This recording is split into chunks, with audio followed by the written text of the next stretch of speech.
Hello everyone. Today I will be lecturing on partner selection and marriage. This lecture is split into 3 separate recordings that last about 15 to 20 minutes each. Additionally, there are various points during the lecture where you will watch additional video clips. You can pause this lecture at those times to watch the link and then return to the lecture. As a reminder, I will often reference Chapter 5, Selecting a Partner, from the Knox and Schultz 2016 book, Choices in Relationships, An Introduction to Marriage and the Family. So we'll start with a short quote from Gary, a 7-year-old, who said, "It isn't always just how you look. Look at me. I'm handsome like anything, and I haven't got anybody to marry me yet." So today I will talk about various theories related to partner selection, finding a relationship partner, intercultural or racial dating and marriage, arranged marriage versus love matches, and marital satisfaction. So we'll start with video clip. The first video clip I would like you to watch is available online from the UNCG's library system. It is called Love, Lust, and Marriage: Why We Stay and Why We Stray. There are several sections to this video, but I would like you to watch the first 3. Blueprint for Future Mates, How People Choose Mates, and Courting Rituals. There are links to these videos available in Canvas, or you could search for them through the library page, or search for the full-length video on YouTube and watch the first 10 minutes. So please pause this video at this time and watch the video clips now. Once you have watched all 3 videos, return to the lecture and we'll continue with the lecture. So I'm only going to briefly cover 2 theories of partner selection, which are role theory and sociobiological theory.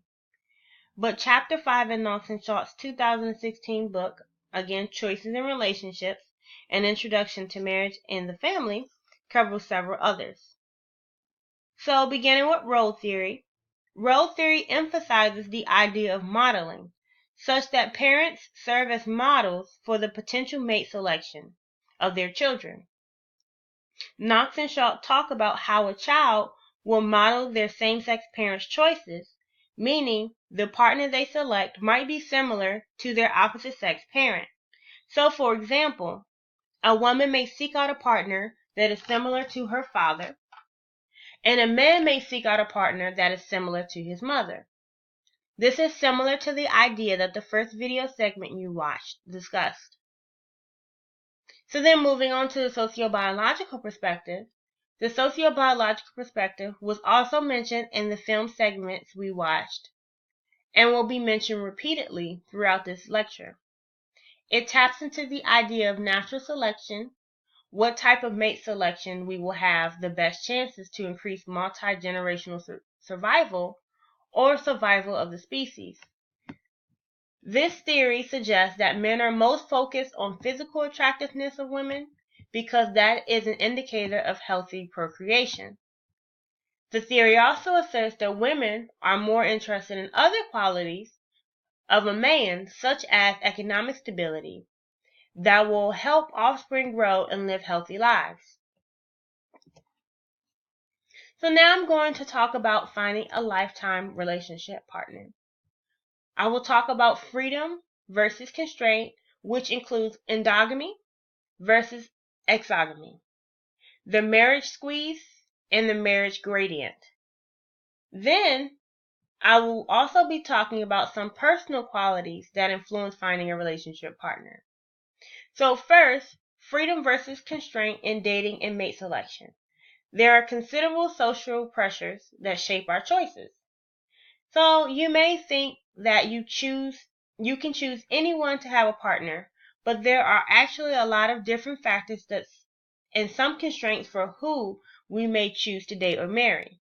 Many factors help determine an individual's pool of eligibles or the population from which you can select people to date and marry. Culture and society greatly restrict and influence the choices we make in regards to who we choose to date and who we choose to marry.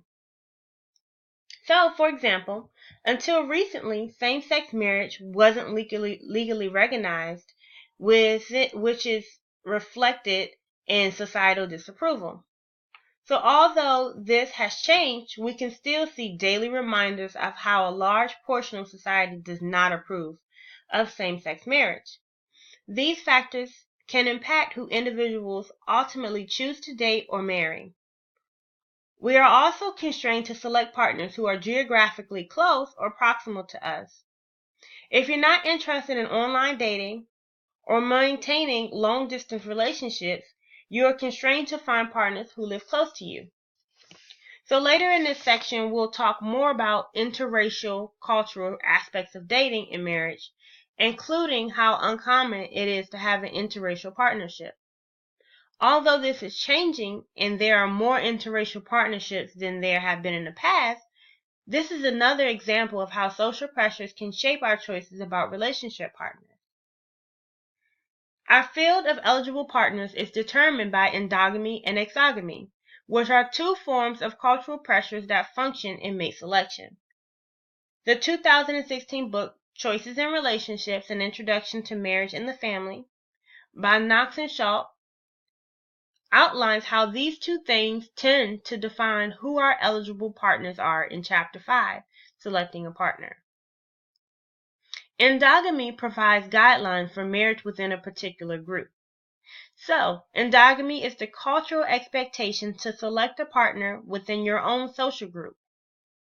This means that the pool of potential eligible mates is refined by the practice of choosing a mate within one's group. And your group can be things like your social class, your racial or ethnic background, your religion, or your age group. So, for example, Catholics marrying other practicing Catholics, or individuals marrying someone of a similar age are examples of endogamy. Prior to 1967, there were laws in many U.S. states prohibiting interracial marriage. So again, endogamy could be marrying someone within your racial or ethnic group. Interracial marriage became fully legal in all U.S. states after the 1967 Supreme Court decision of Loving versus Virginia, when this Supreme Court ruling deemed these laws against interracial marriage unconstitutional.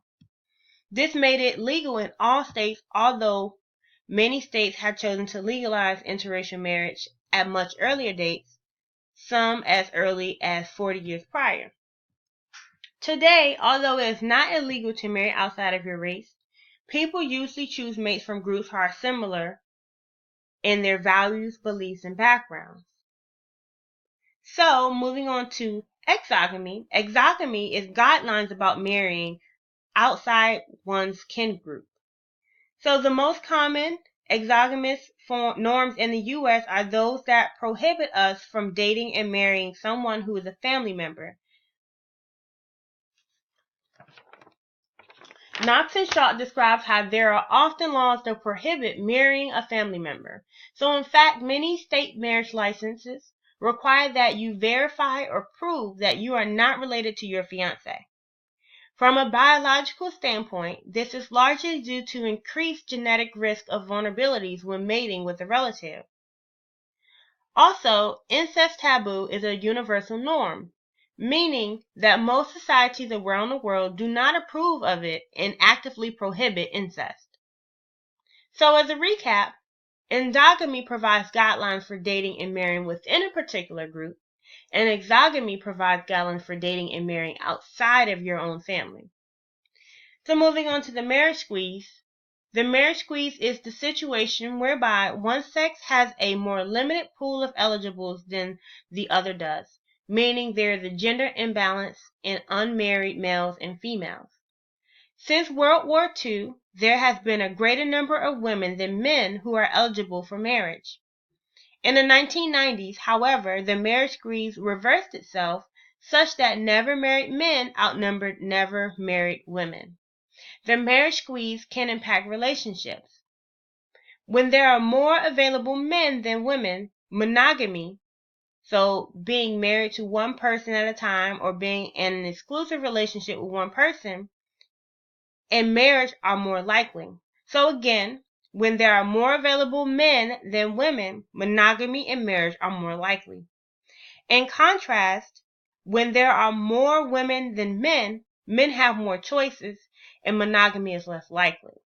So you can think about this by using an evolutionary perspective that might help explain this difference.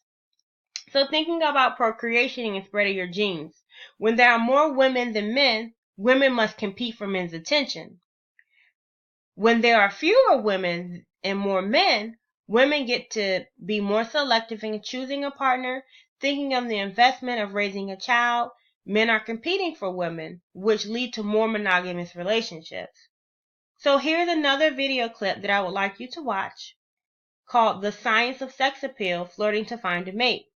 Again, this video clip is available on Canvas, or you can search for the video online. The video expands on some of the courting rituals that you saw in one of the earlier video segments. This clip provides an evolutionary perspective on sex appeal, flirting, and partner selection. It also outlines some gender differences, such as men gathering information from looks and women gathering information about status. So again, please pause this lecture and watch the short video and then return to this lecture. So moving on to the marriage gradient. The marriage gradient is the tendency for husbands to be more advanced than their wives with regard to age, education, and occupational success. This is another factor that affects the availability of eligible mates. In most cultures, informal norms encourage women to marry men of equal or higher status. This could mean marrying men that are older, have higher incomes, better jobs, or more education. Men, on the other hand, tend to marry women of equal or lower status. Because women marry upward and men marry downward, men at the top have a much larger field of eligible mates than men at the bottom. The reverse, however, is true for women. Those at the top, meaning women with higher status jobs, more educated women, or older women, have a very small pool of eligible partners because they tend to marry upward, whereas those at the bottom have a much wider range of men from whom to choose. And this same trend is shown in dating patterns. So this is a problematic situation for higher status women and lower status men because it restricts the pool of available partners. More recently, in a 2010 research update, this trend has shifted in that higher status men and women are viewed as attractive partners, are more likely to marry, and are more likely to stay married and have more successful marriages than those with lower levels of education. In terms of education, the past several decades have ushered in a widening divide between low educated and high educated, with low educated experiencing lower rates of marriage, higher rates of cohabitation, and single parenthood, and for those who do marry, higher rates of divorce. Individuals with higher education do marry a little later than the national average, but their marriages are less likely to end in divorce.